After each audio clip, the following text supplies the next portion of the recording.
En 1940, Adolf Hitler prend la décision de construire des bunkers à sous-marins sur le littoral atlantique.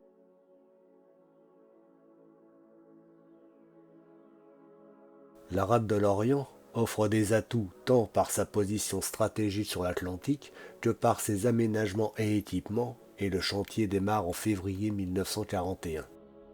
Deux abris, appelés Dome Bunker, sont coulés en béton armé, pouvant contenir chacun un U-boat.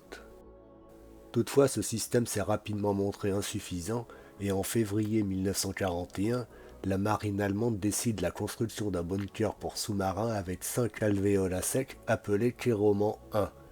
Kéroman 2 est construit en vis-à-vis de Kéroman 1, de mai à décembre 1941, légèrement plus grand et également à sec. Il comprend 8 alvéoles, dont 7 pour le logement des sous-marins. Le premier alvéole abrite les 2 chariots de translation. Une caserne pour 1000 hommes y est aménagée, comprenant toutes les infrastructures nécessaires à son fonctionnement.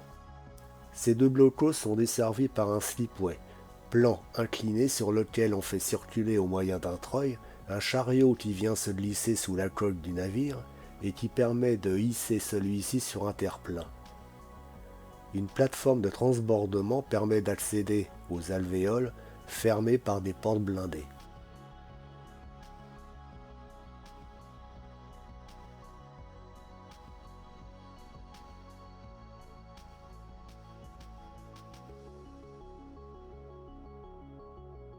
K1 et K2 sont trop petits pour accueillir les sous-marins de nouvelle génération, lesquels dépassent 86 mètres de long et 10 mètres de haut. Alors que Kéroman 2 est encore en chantier, la construction des blocs Kéroman 3 et Kéroman 4 est décidée. Contrairement aux blocos précédents, tous les bassins du K3, de 82 à 103 mètres de long, sont ouverts sur la mer. On parle d'une base à flot et non à sec.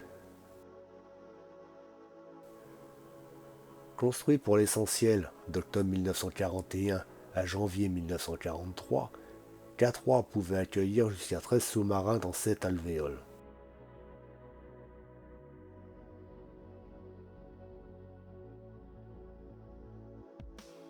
Pour faire face à l'évolution des bombes de l'aviation alliée, le toit du K3 bénéficie d'une conception particulière.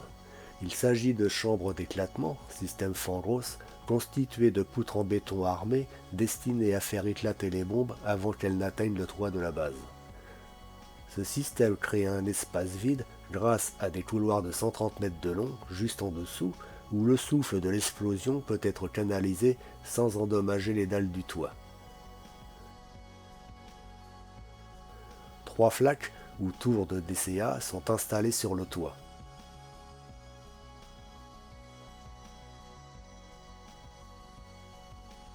Quant à K4, commencé en décembre 1943, il ne sera jamais terminé. Composé de 2 blocs supplémentaires destinés à recevoir 24 sous-marins, prolongeant la base à sec jusque dans le port de pêche, il reste inachevé en avril 1944, d'abord face à la pénurie de matériaux, fer et béton notamment, puis par la décision de l'organisation Todd de mettre la priorité sur le mur de l'Atlantique au détriment de la base, devant la menace d'un débarquement des Alliés. À la Libération, la marine française investit la base qu'elle occupera pendant 52 ans sans en modifier l'architecture. À l'heure de la reconversion, en 1997, c'est la communauté d'agglomération qui prend le relais. Les premiers travaux démarrent dans les années 2000. Il s'agit de faire du site un pôle économique, nautique et touristique. Aujourd'hui, lieu de mémoire, des visites guidées patrimoniales sont proposées régulièrement, et ce depuis juin 1997 pour le K3. En 2010, le sous-marin La Flore et son musée interactif sont inaugurés. La base de sous-marins de Kéroman n'est pas seulement le monument le plus important de la Seconde Guerre mondiale à l'Orient. Elle est aussi l'un des rares vestiges de l'affrontement idéologique et militaire entre démocratie et totalitarisme au XXe siècle, et à ce titre un élément majeur du patrimoine de l'humanité. Jacques Stockhoff, ingénieur d'origine alsacienne, maîtrisant parfaitement l'allemand, était un prétendu collaborateur des nazis sous le commandement de l'amiral Dönitz pendant la construction de la base des sous-marins à partir de 1940.